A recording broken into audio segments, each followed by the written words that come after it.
Hello दोस्तों, tricky गुरुजी channel के अंदर आपका स्वागत है। मैं आशा करता हूँ कि अभी आप सभी स्वस्थ होंगे, सुरक्षित होंगे और अपने-अपने घरों में होंगे। तो दोस्तों, अभी आपको सभी को पता है कि कोरोना वायरस का दौर चल रहा है। इसमें आपकी सुरक्षा आपके खुद के हाथ के अंदर है। आपको खुद को अपनी सुरक्षा करनी है, सरकार की गाइडलाइन का पालन करना है और आपको अपने घरों के अंदर रहना है।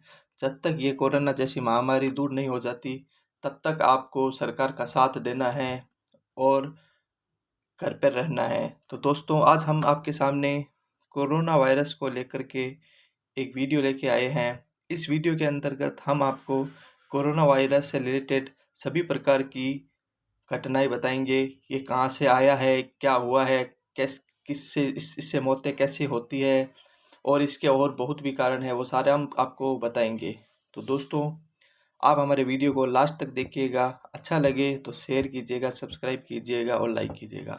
बगैर किसी देरी किए हुए हम आपको वीडियो की स्टार्टिंग करवाते हैं। तो सबसे पहले हमें कोरोना वायरस के बारे में जानना है। तो देखो, इसका नाम पुराना नाम क्या था कोरोना वायरस का? इसका पुराना नाम था नोवेल कोरोना वायरस। अब देखो, इसको नोवेल कोरोना वायरस क्यों कहते हैं? क्योंकि नोवेल मतलब होता है नया, कोरोना मतलब इसका नाम कोरोना क्यों पड़ा? क्योंकि इसकी आकृति है वो क्राउन की तरह है, और क्राउन को हिंदी में क्या कहते हैं? मुकुट। इसकी आकृति मुकुट के समान है, इसलिए इसको नोवेल कोरोना, और इसमें ये वायरस है तो इसको नोवेल कोरोना वायरस कहा जाता है। अब इसका नया नाम क्या रखा गया है? कोविड-19। और पेपर में आपको सीधा प्रश्न पूछा जाएगा कि कोविड-19 नाम कब दिया गया? तो ये दिया गया था अपने 11 फरवरी 2020 को इसका नाम कोविड-19 दिया गया था। अब हम आगे बढ़ते हैं इसके बारे में। देखो, कोविड-19 क्यों नाम रखा गया है इसका, किस चीज़ से ये बना हुआ है, इसके बारे में हम आपको बताते हैं। तो देखो, कोविड में मैं सीओ मतलब होगा कोरोना, वीआई मतलब वायरस, डी मतलब डिजीज और 19 मतलब 2019। इन सभी को मिलाकर के इसको शॉर्ट में बनाया गया है कि कोविड-19। फिर आगे हम पढ़ेंगे WHO के बारे में, क्योंकि WHO की वर्ल्ड हेल्थ ऑर्गेनाइजेशन की महत्वपूर्ण भूमिका है इस कोरोना वायरस के अंदर। WHO कोरोना वायरस को लेकर के महत्वपूर्ण जानकारी अपने सामने शेयर करता है और गाइडलाइन देता है कि ऐसे करना है, इसको ऐसे करना है। तो WHO की अभी बहुत इंपॉर्टेंट टॉपिक है। WHO से आपको सीधा स्थापना के बारे में प्रश्न पूछ लिया जाएगा कि स्थापना कब हुई थी इसकी। तो दोस्तों, WHO की स्थापना हुई थी 7 अप्रैल 1948 को इसकी स्थापना हुई थी। और इसके अध्यक्ष कौन है? पेपर में आपको सीधा पूछेगा कि WHO के अध्यक्ष कौन है? डॉक्टर टेड्रोस क्या है इसके अध्यक्ष हैं। एक इसको आपका हेड ऑफिस पूछ लिया जाएगा। इसका हेड ऑफिस जेनेवा स्विट्जरलैंड के अंदर इसका हेड ऑफिस है। ये दोस्तों, हमने आपको WHO के बारे में कुछ महत्वपूर्ण सूचना दी। इसी प्रकार हम आगे शुरुआत करते हैं। अब सबसे पहले हम पढ़ेंगे कि कोरोना वायरस तो है, पर इसके अंदर एक्चुअली वायरस कौन सा है, ये तो हमें पता होना चाहिए ना। इसके अंदर वायरस कौन सा है? पेपर में पूछ लिया जाएगा कि कोरोना वायरस के अंदर वायरस कौन सा है, तो लोग कहेंगे हमने तो कोरोना वायरस सुना था, पर ये इस वायरस का नाम नहीं है। इसके अंदर जो वायरस है उसका नाम है सार्स कोव 2। अब ये सार्स कोव 2 क्यों पड़ा? क्योंकि सार्स की फुल फॉर्म होती है severe acute respiratory syndrome. COV की होती है कोरोना वायरस, और ये पीछे 2 है। ये 2 क्यों पड़ा? क्योंकि पहले भी एक बार इस टाइप की बीमारी आई थी, वो 1 थी, और ये है 2। अब देखो दोस्तों, कोरोना सभी के लिए बहुत घातक है। यह सीधा मनुष्य के फेफड़ों पर अटैक करता है। तो सबसे पहले आपको पेपर में ये पूछा जाएगा कि कोरोना से प्रभावित होने वाला अंग कौन सा है। तो दोस्तों, आप ध्यान रखिए, कोरोना से सबसे ज़्यादा प्रभावित हमारे फेफड़े होते हैं, इसलिए कोरोना से बचाव ही इलाज है। फिर आगे हम पढ़ेंगे, यह हमारे रेस्पिरेटरी सिस्टम को डैमेज कर देता है। कोरोना फेफड़ों को इतना ज़्यादा ख़राब कर देता है व्यक्ति के कि वो सांस लेने में उसे दिक्कत आती है, उसका ऑक्सीजन लेवल बहुत कम चला जाता है।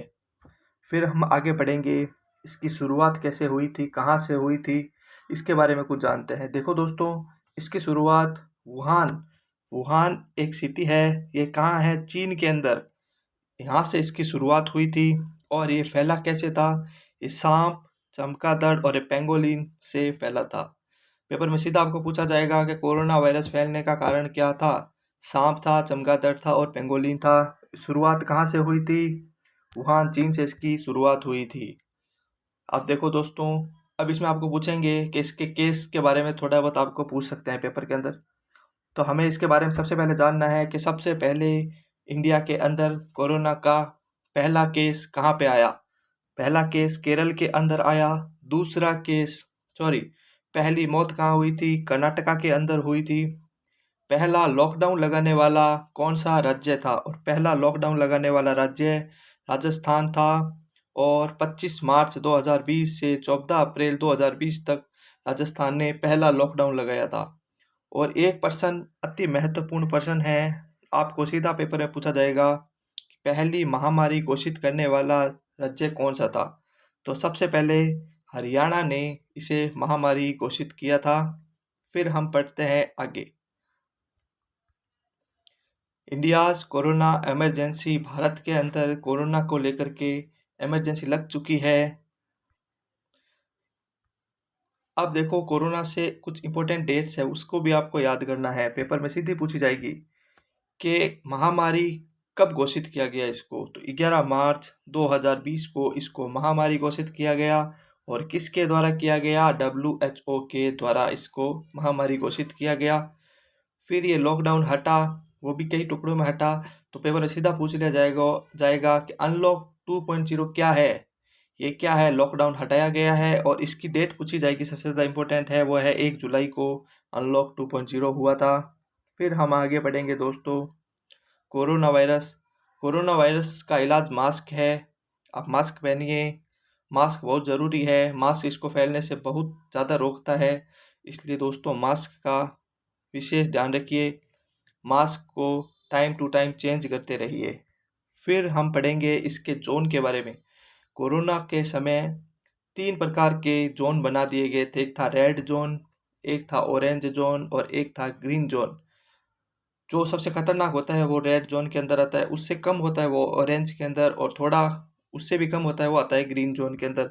तो कोरोना को लेकर के WHO ने उसे 3 जोन में डिवाइड कर दिया था, रेड जोन, ऑरेंज जोन और ग्रीन जोन। फिर हम आगे पढ़ेंगे कुछ महत्वपूर्ण एब्रीवेशन। उसमें सबसे पहले हम पढ़ेंगे PPE। PPE दोस्तों क्या होता है? सबसे पहले हम ये पढ़ेंगे PPE क्या होता है। PPE मतलब फुल फॉर्म पूछ सकते हैं आपको पेपर के अंदर PPE की। तो PPE मतलब होता है पर्सनल प्रोटेक्टिव इक्विपमेंट। मतलब PPE किट एक प्रकार का किट होता है जिसके अंदर मास्क होता है, कपड़े होते हैं और दस्ताने होते हैं। ये एक प्रकार का किट होता है और ये डॉक्टर या अन्य कर्मचारियों के द्वारा पहना जाता है कोरोना मरीज की देखभाल के लिए, जिससे कोरोना संक्रमण ना फैले। एक अभी आपने वर्तमान में सुना होगा, बहुत ज़्यादा चर्चा में चल रहा है, क्वारंटाइन क्या चीज़ होती है दोस्तों। अब देखो, क्वारंटाइन कितने दिन का होता है, सबसे पहले पेपर में ये पूछा जाएगा। तो ये होता है 14 दिन का। और क्वारंटाइन क्या होता है? क्वारंटाइन मतलब होता है जो संपर्क में व्यक्ति आए हुए होते हैं ना, उनको क्वारंटाइन किया जाता है। मतलब कि वो पॉजिटिव तो नहीं है, परंतु वो पॉजिटिव के संपर्क में आए हैं, इसलिए उनको 14 दिन के लिए क्वारंटाइन किया जाता है। एक वर्ड होता है आइसोलेशन। आइसोलेशन क्या होता है? आइसोलेशन होता है जो पॉजिटिव व्यक्ति होता है और उसकी कोरोना की पुष्टि हो जाती है कि ये पॉजिटिव है, उसको क्या किया जाता है? आइसोलेट आइसोलेट किया जाता है। फिर हम पढ़ेंगे सोशल डिस्टेंसिंग। सोशल डिस्टेंसिंग क्या चीज़ होती है दोस्तों? सोशल डिस्टेंसिंग मतलब होती है कि फिजिकल डिस्टेंसिंग। मतलब अब हमें सभी को एक फिजिकल डिस्टेंसिंग रखनी है, एक दूसरे से दूरी बनाई हुई रखनी है। ये बहुत ज़्यादा ज़रूरी है क्योंकि यह कोरोना ज़्यादा नज़दीकी से भी स्प्रेड होता है। अगर कोई व्यक्ति एकदम नज़दीक है तो ये मुंह के माध्यम से या नाक के माध्यम से उसके शरीर के अंदर चला जाता है, इसलिए इसके अंदर अपने को सोशल डिस्टेंसिंग का बहुत ही ज़्यादा ख्याल रखना है। एक इसमें वर्ड होता है इम्यूनिटी। इम्यूनिटी क्या होता है दोस्तों? इम्यूनिटी वर्तमान के अंदर बहुत ज़्यादा सुनने में आ रहा है, इम्यूनिटी मजबूत कीजिए। इम्यूनिटी मजबूत कैसे होगी आपकी? इम्यूनिटी आपकी मजबूत होगी, आप फिजिकल वर्क कीजिए, ज़्यादा से ज़्यादा, ज़्यादा से ज़्यादा प्रोटीन की चीज़ें खाइए, विटामिन लीजिए, उससे क्या होगा, आपकी इम्यूनिटी मजबूत होगी। अगर आपको कोरोना हो भी जाता है तो आपके शरीर पे इतना इफेक्ट नहीं डालेगा जितना कि एक इम्यूनिटी खराब व्यक्ति के शरीर पर ये डालेगा। इसलिए अपनी इम्यूनिटी को हार्ड कीजिए। आप घर में भी रहते हो तो एक्सरसाइज कीजिए और कुछ ना कुछ फिजिकल वर्क घर के अंदर कीजिए, बाहर नहीं निकले, अंदर ही कीजिए, पर आप अपनी इम्यूनिटी को बूस्ट कीजिए। फिर हम आगे बढ़ते हैं। ये है दोस्तों, देखो पीपी किट। ये पीपी किट, ये है, मैंने आपको पीपी किट के बारे में सब कुछ समझा दिया कि इसको कैसे क्यों पहनते हैं। ये देखो, डॉक्टर पेशेंट का इलाज कर रहे हैं पीपी किट के अंदर, जिससे कि कोरोना के संक्रमण को फैलने से रोका जा सके। फिर हम आगे पढ़ेंगे हॉटस्पॉट। हॉटस्पॉट क्या होता है? हॉटस्पॉट वह जगह होती है जहाँ पे कोरोना का बहुत ज़्यादा संक्रमण फैल चुका है, मतलब कंट्रोल से बाहर हो रहा है, उसको क्या है, सरकार हॉटस्पॉट घोषित कर देती है। तो सबसे पहले हॉटस्पॉट वुहान के हुबई प्रांत है, वुहान के अंदर, उसको क्या किया गया, हॉटस्पॉट घोषित किया गया। उसके बाद में किया गया इटली को, क्योंकि इटली में सबसे ज़्यादा मौतें हुई थी कोरोना के कारण। और फिर किया गया अपने इंडिया के अंदर दिल्ली को, क्योंकि दिल्ली में इतनी तेज़ी से फैला ये कोरोना, क्योंकि दिल्ली की जनसंख्या बहुत ज़्यादा है। इसके कारण यह इसकी गति बहुत ज़्यादा तेज़ थी फैलने की, सोशल डिस्टेंसिंग नहीं थी, उसकी वजह से दिल्ली के अंदर बहुत ज़्यादा फैला था। तो सीधा हॉटस्पॉट से भी प्रश्न पूछ लिया जाएगा कि पहला हॉटस्पॉट कौन सा था? वुहान, हुबई प्रांत था वुहान का। सबसे ज़्यादा मौतें हुई थी इटली के अंदर और सबसे तेज़ी से फैला था ये दिल्ली के अंदर। ये होता है इसका टेस्ट। फिर हम इसके बारे में पढ़ेंगे कि गवर्नमेंट ने कुछ स्कीम्स स्टार्ट की है, या कुछ कोरोना को लेकर कुछ ना कुछ गवर्नमेंट ने किया है, तो हम उसके बारे में भी थोड़ा बहुत पढ़ लेते हैं। अब इस गवर्नमेंट में केंद्र सरकार भी होगी और राज्य सरकार भी होगी, इन दोनों ने अपने अपने स्तर पर कार्य किया है। तो सबसे पहले हम पढ़ेंगे पीएम केयर्स फंड। अब इस पीएम केयर्स फंड की शुरुआत कब हुई थी? पेपर में सीधा प्रश्न पूछ लिया जाएगा कि 28 मार्च 2020 को पीएम केयर्स फंड की शुरुआत हुई थी। और इसका बजट पूछ लिया जाएगा कितने रुपए का था? ये 31,000 करोड़ रुपए का फंड था। और ये हमारे माननीय प्रधानमंत्री जी के द्वारा इसको स्टार्ट किया गया था, पीएम केयर्स फंड को। फिर एक आपने सुना होगा आरोग्य सेतु ऐप। इसकी शुरुआत को लेकर आपको प्रश्न पूछ लिया जाएगा कि आरोग्य सेतु ऐप का शुरुआत कब हुई थी? ये हुई थी अपने 2 अप्रैल 2020 को हुई थी। ये क्या चीज़ है? ये कोरोना ट्रैकिंग ऐप है। ये कोरोना ट्रैकिंग ऐप है, आरोग्य सेतु ऐप। फिर हम पढ़ेंगे, एक विशेष ध्यान रखने वाली बात यह है आरोग्य सेतु ऐप के अंदर कि इसमें अपना ब्लूटूथ हमेशा चालू रखना पड़ता है। ये ब्लूटूथ के माध्यम से ही बताता है कि आसपास में कोई कोरोना का पेशेंट तो नहीं है। फिर हम अगला बढ़ेंगे, राजकॉर्प पोर्टल। ये राजकॉर्प पोर्टल राजस्थान ने जारी किया था। फिर से हम पढ़ेंगे पल्स ऑक्सीमीटर। ये पल्स ऑक्सीमीटर सबसे पहले दिल्ली ने स्टार्ट किए थे। पेशेंट को पल्स ऑक्सीमीटर दिए गए थे कि उन्हें पल्स चेक करते रहे। फिर एक बनेगा प्लाज्मा थेरेपी। प्लाज्मा थेरेपी की शुरुआत कहाँ से हुई थी? महाराष्ट्र से हुई थी। फिर एक बनेगा प्लाज्मा बैंक। प्लाज्मा बैंक की शुरुआत कहाँ से हुई थी? दिल्ली से हुई थी। और एक महत्वपूर्ण प्रश्न, आत्मनिर्भर भारत अभियान, ये किसके द्वारा शुरू किया गया? और एक हमने पढ़ा था आत्मनिर्भर भारत अभियान, ये माननीय प्रधानमंत्री जी के द्वारा स्टार्ट किया गया था। एक ये आप सभी को पता है, गो कोरोना स्कीम चली थी एक बार। ये एक व्यापारी गो कोरोना का टोटका करते हुए। फिर हम आगे बढ़ेंगे। अब देखो, वर्तमान के अंदर 1 साल से ऊपर हो गया कोरोना को और नई नई स्ट्रेन आ रही है। अभी वर्तमान के अंदर फिर नई स्ट्रेन आ गई इसके अंदर, जिसके 7 प्रकार के सिंबल हैं उनके, मतलब 7 प्रकार के सिम्टम्स हैं उनके। पहले वाले सिम्टम्स से अब के बार कोरोना अपडेट होके आया है और नए सिम्टम्स लेके आया है।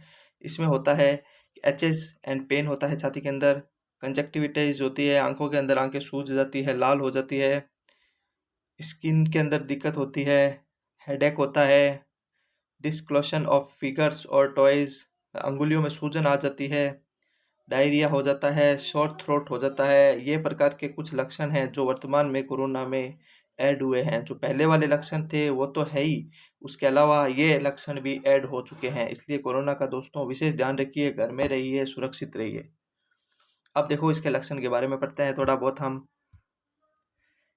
इसका सबसे पहला लक्षण है बुखार आना, जो इसका प्रमुख लक्षण है, आप सभी को पता है। उसके बाद उसका अगला लक्षण है हल्की लाल आंखें, आंखें होती है वो हल्की हल्की लाल रहती है इंसान की, ये भी एक उसका लक्षण है। अभी वर्तमान के अंदर बहुत बड़ा लक्षण ये चल रहा है वर्तमान के अंदर पेट से जुड़ी समस्या है, जिसमें कि उल्टी, दस्त, खराब पाचन, यह समस्याएं बहुत ज़्यादा देखने को मिल रही है। ये वर्तमान में सबसे बड़ी इसकी समस्या है। एक होती है दिल की धड़कन अधिक होना।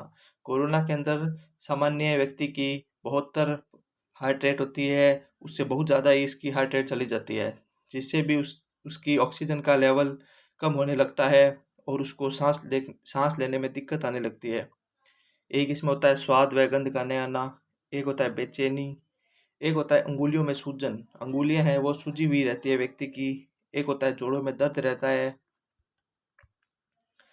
अभी वर्तमान में एक सूत्रा मॉडल लाया गया है। इसके अनुसार, सूत्रा मॉडल के अनुसार, इस सूत्रा मॉडल ने क्या कहा है कि एक्टिव केसेस में peak at 38 to 48,000 lakh in mid May. इसने कहा है कि मई तक 38 से 48 लाख केसेस बढ़ जाएंगे। आईआईटी साइंटिस्ट डिवाइस प्रिडिक्शन से active Covid cases likely to peak at 38 to 48 lakh in mid day. इसने बताया है कि मिड मई के अंदर 38 से 48 लाख पेशेंट बढ़ जाएंगे। एक अपने रिपोर्ट आईआईटी कानपुर व हैदराबाद के अनुसार ये सूत्रा मॉडल दिया गया है। इसमें बताया गया है कि सबसे पहले आपको पेपर में पूछा जाएगा कि सूत्रा क्या चीज़ है।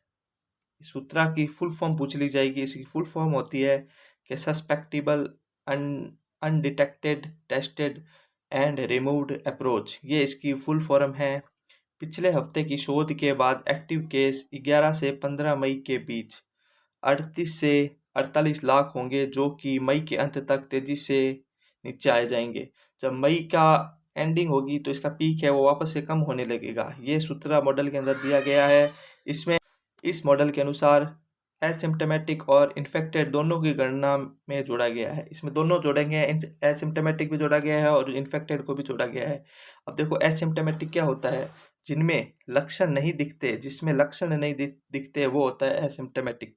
और इन्फेक्टेड क्या होता है, जिसमें लक्षण दिखते हैं, परंतु सबसे खतरनाक होता है एसिम्टोमेटिक वाला, क्योंकि इसको अपने लक्षण पता नहीं चलते और यह सामान्य व्यक्ति की तरह अपना जीवन यापन करता है और कोरोना को स्प्रेड करने में महत्वपूर्ण भूमिका निभाता है। इसलिए यह एसिम्प्टोमेटिक बहुत खतरनाक होता है। इन्फेक्टेड होता है उसको तो वो दिखने लग जाते हैं लक्षण, तो वह समय रहते हुए क्वारंटाइन हो जाता है या आइसोलेट हो जाता है। परंतु एसिम्प्टोमेटिक होता है जिसको कुछ नहीं दिखता, वो कोरोना को ज़्यादा फैलाता है। इसलिए आपको थोड़ा बहुत कुछ भी महसूस हो तो सबसे पहले आप डॉक्टर को चेक कराइए, सलाह लीजिए डॉक्टर से। Maninder Agarwal, professor at department of computer science and engineering, IIT Kanpur ने एक रिपोर्ट दी है। उन्होंने बताया है कि 12/5/2021 तक इंडिया के अंदर 4 लाख केसेस के होने की संभावना बताई है। उन्होंने 4 लाख केसेस बताया है इसने, ठीक है। इन्फेक्शन फैलने की ये बताइए दर इन्होंने। फिर हम पढ़ेंगे कोरोना में हाल फिलहाल में डबल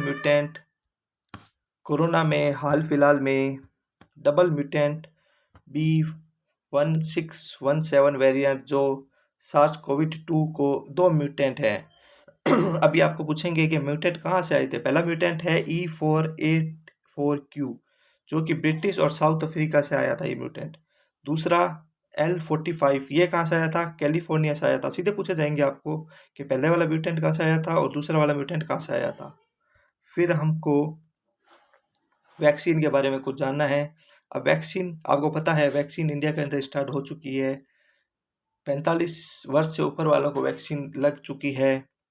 अब सरकार नई स्कीम लेके आई है, 1 तारीख के बाद में जो 18 वर्ष से ऊपर के हैं उनको भी वैक्सीन लगाई जाएगी। तो मेनली अपने भारत के अंदर 2 प्रकार की वैक्सीन आई है। पहली है कोवैक्सीन जो कि भारत बायोटेक कंपनी के द्वारा बनाई गई है। तो आपको पेपर में सीधा प्रश्न पूछ लिया जाएगा कि कोवैक्सीन किसके द्वारा बनाई गई है। ये जो कोवैक्सीन है वो बनाई गई है भारत बायोटेक कंपनी के द्वारा बनाई गई है। अब इसके बारे में हम कुछ बातें पढ़ लेते हैं। कोवैक्सीन,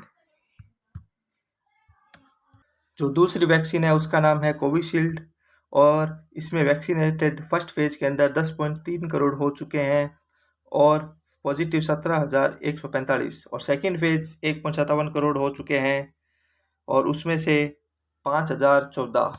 मतलब अपने दोनों वैक्सीन के बारे में जाना, तो इसमें यही जाना कि आपको इसकी दोनों डोज लगवानी है। दोनों डोज लगने के बाद में जो कोरोना पॉजिटिव होने की रेट है बहुत कम हो रही है। इसलिए दोस्तों ज़्यादा से ज़्यादा वैक्सीन लगवाइए। अपने परिवार से भी, परिवार के जो सदस्य हैं जिनको गंभीर बीमारी है पहले उनके वैक्सीन लगवाइए। फिर आप युवा है जो, क्योंकि युवा घर से बाहर रहते हैं, तो दोस्तों युवाओं को भी वैक्सीन लगवानी चाहिए क्योंकि इसका इलाज वैक्सीन ही है। और जब तक वैक्सीन नहीं पूरे देश में लग जाए तो तब तक हमें अपने घरों के अंदर रहना है और कोरोना का विशेष ध्यान रखना है। फिर एक बार दोस्तों एक मोटिवेशनल कोट है आपके लिए। जहाँ तुम हो जैसे हो खुश रहना दोस्तों, जहाँ तुम हो जैसे हो खुश रहना दोस्तों, क्योंकि तुम्हारा मिलना नहीं तुम्हारा होना जरूरी है, क्योंकि तुम्हारा मिलना नहीं तुम्हारा होना जरूरी है। अभी इस दौर के अंदर बहुत से लोग इस दुनिया से अब चले गए हैं, इसलिए आप जहाँ हो जैसे हो वैसे वहीं रहो, भली खुश रहो, पर आपका इस दुनिया के अंदर होना बहुत ज़रूरी है। स्टे सेफ, टेक केयर, अपना खुद का ख्याल रखिए और स्टे सेफ रहिए अपने एकदम। आज हमारे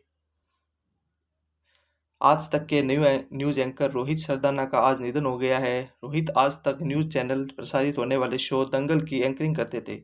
रोहित सरदाना 24 अप्रैल के दिन कोरोना वायरस की चपेट में आ गए थे, जिसके बाद उन्हें आज हार्ट अटैक आया और उन्होंने दम तोड़ दिया। RIP, rest in peace. अब दोस्तों सामने वापस से जो भी पढ़ाया है उसको 5 मिनट के अंदर सारा रिवाइज कर देता हूँ, जिसमें आपको किसी प्रकार की कोई भूल हुई हो तो आप चेक कर लीजिए। अब देखो दोस्तों, हमने सबसे पहले कोरोना वायरस के बारे में पढ़ा। इसका पुराना नाम था नोवेल कोरोना वायरस। नोवेल क्यों पढ़ा? क्योंकि नोवेल को कहते हैं नया, कोरोना मतलब मुकुट के आकार का क्राउन, और वायरस इसका नया नाम कोविड-19 11 फरवरी 2020 को दिया गया। कोविड-19 का मतलब होता है कोरोना वायरस डिजीज 2019। फिर हमने डब्ल्यू के बारे में पढ़ा। डब्ल्यू की स्थापना 7 अप्रैल 1948 को हुई थी। इसके अध्यक्ष डॉक्टर टेड्रोस थे और इसका हेड ऑफिस जेनेवा स्विट्जरलैंड के अंदर था। फिर हमने इसके कोरोना वायरस के अंदर जो वायरस होता है उसके बारे में पढ़ा, क्योंकि पेपर के अंदर आपको इसके वायरस का नाम पूछा जाएगा कि वायरस कौन सा होता है। इस वायरस का नाम है SARS Covid 2, severe acute respiratory syndrome corona virus 2। इससे प्रभावित अंग क्या होते हैं? हमारे फेफड़े प्रभावित होते हैं सबसे ज़्यादा। फिर हमने इसके रेस्पिरेटरी सिंड्रोम, रेस्पिरेटरी सिस्टम के बारे में पढ़ा। फिर हमने पढ़ा कोरोना का प्रारंभ कहाँ से हुआ। वुहान चीन से हुआ था और फैला किससे था? सांप, चमगादड़ और पेंगोलिन से। फिर हमने पढ़ा केस कहाँ कहाँ आए थे। पहला केस केरल में, पहली मौत कर्नाटका में, पहला लॉकडाउन राजस्थान में 25 मार्च 2020 से 14 अप्रैल 2020 तक, और पहली महामारी घोषित हरियाणा ने किया था। इंडिया कोरोना इमरजेंसी लग चुकी है इंडिया के अंदर कोरोना को लेकर के। फिर हमने इंपॉर्टेंट डेट्स पढ़ी थी। कोरोना में महामारी घोषित कब की गई थी? 11 मार्च 2020 को, और किसके द्वारा? डब्ल्यू के द्वारा। फिर हमने अनलॉक 2.0 के बारे में पढ़ा। इसकी डेट पड़ी 1 जुलाई। फिर कोरोना वायरस का हमने पढ़ा, मास्क के क्या उपयोग हैं, मास्क क्यों जरूरी है। फिर हमने इसके आपको 3 जोन बताए थे, रेड, ऑरेंज और ग्रीन जोन के बारे में बताया था हमें आप। फिर हमने इसके एब्रीवेशंस पढ़े थे, जिसमें हमने सबसे पहले पीपी पढ़ा था, पर्सनल प्रोटेक्टिव इक्विपमेंट। इसमें होता है मास्क, हेलमेट, मास्क, कपड़े और ग्लव्स होते हैं इसके अंदर। फिर हमने क्वारंटाइन के बारे में पढ़ा, 14 दिन का होता है और ये किसी पॉजिटिव के संपर्क में आए व्यक्ति को क्वारंटाइन किया जाता है। आइसोलेशन, पॉजिटिव व्यक्ति को 14 दिन के लिए आइसोलेट किया जाता है। Social distancing, physical distancing. Immunity के बारे में मैंने आपको बताया कैसे बढ़ाई इम्यूनिटी को। आपकी रोग प्रतिरोधक क्षमता है जो आपको कोरोना से बचा सकती है। फिर हमने पढ़ा सबसे हॉटस्पॉट कौन कौन से थे इसके। वुहान हुबई प्रांत था, इटली सबसे ज़्यादा मौतें हुई थी, दिल्ली में तेज़ी से फैला था।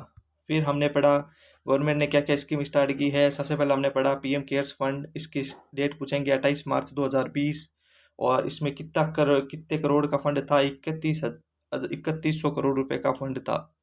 फिर हमने पढ़ा आरोग्य सेतु ऐप की डेट 2 अप्रैल 2020, और ये क्या है? कोरोना ट्रैकिंग ऐप है। फिर हमने पढ़ा राजकॉर्प पोर्टल, ये राजस्थान ने स्टार्ट किया था। पल्स ऑक्सीमीटर दिल्ली ने किया था। प्लाज्मा थेरेपी महाराष्ट्र ने किया था। प्लाज्मा बैंक दिल्ली ने किया था। आत्मनिर्भर भारत अभियान पीएम माननीय प्रधानमंत्री के द्वारा स्टार्ट किया गया था।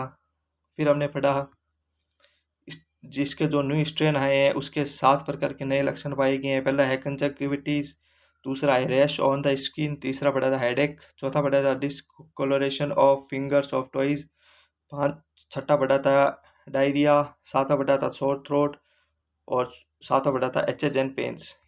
फिर हमने इसके कोरोना के नए लक्षण पढ़े थे। कोरोना में बुखार आना प्रमुख लक्षण, हल्की आंखें, लाल, पेट से जुड़ी सी समस्या, उल्टी, दस्त, खारा पचान वर्तमान में चल रहा है, दिल की धड़कन अधिक होना, ऑक्सीजन का लेवल का बहुत कम होना, स्वाद व गंध का न आना, बेचैनी होना, अंगुलियों में सूजन होना, जोड़ों में दर्द होना।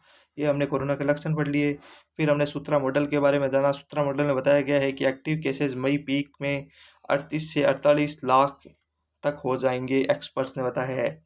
फिर हमने आईआईटी कानपुर व हैदराबाद के अनुसार जो सूत्रा मॉडल दिया गया उसके बारे में जाना। सूत्रा मॉडल की सबसे पहले हमने वो फुल फॉर्म जानी, susceptible undetected tested and removed approach. पिछले हफ्ते की शोध के बाद एक्टिव केस 11 से 15 मई के बीच 38 से 48 लाख होंगे, जो कि मई के अंत तक तेजी से नीचे आ जाएगा। हमने इसके बारे में पढ़ा है।